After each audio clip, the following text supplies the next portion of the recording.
So let's say maybe you've got one of those larger frilly echeverias, and you're probably thinking of how to propagate them.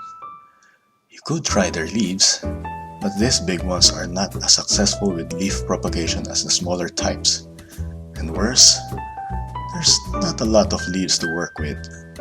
If you pluck them out, your echeveria will look rather bald and arguably ugly.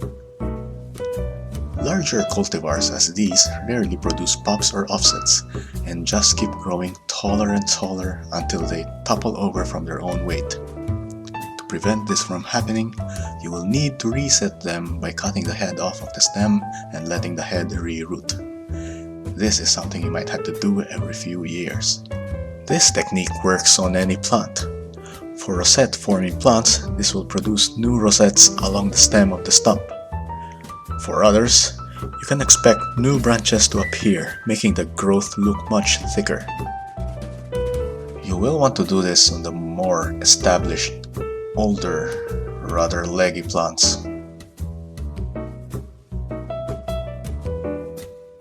But this is also especially useful on etiolated plants. You could cut off the compact part at the top and reset it. There are a few ways to do this. The first method is also known as pinching out. This is basically where you remove the growing point at the tip of the stem. This growing point at the tip is also known as the apical meristem. Removing this bit forces growth along the sides of the stem in growing points also known as lateral meristems.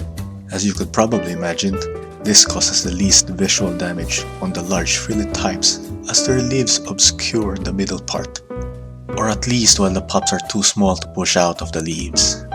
There are 5 points of interest and we've already just discussed the first one. The other 4 are all about beheading. Point B suggests cutting above the lowest leaves. The cut head is still large enough to establish a new plant and this will produce the most amount of offsets. Point C is similar to B, only you cut below the lowest leaves. This allows you to preserve the whole head but will produce less offsets. Points D and E are cutting along the stem far from the head. These are not recommended as there's little left of the young stem, resulting in a poor head cutting. The cut is also too low to produce enough offsets, if any. You're just wasting your time if you cut here. Here's an example of a point C beheading. As you can see, I've cut below the lowest leaves, thus preserving the head.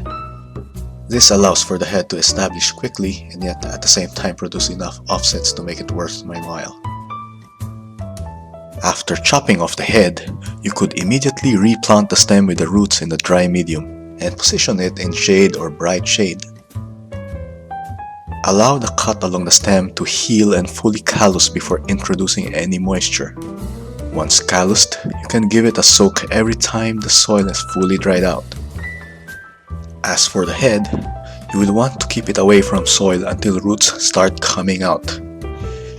Keep it in bright shade, away from direct light, much as how you would treat your leaf cuttings.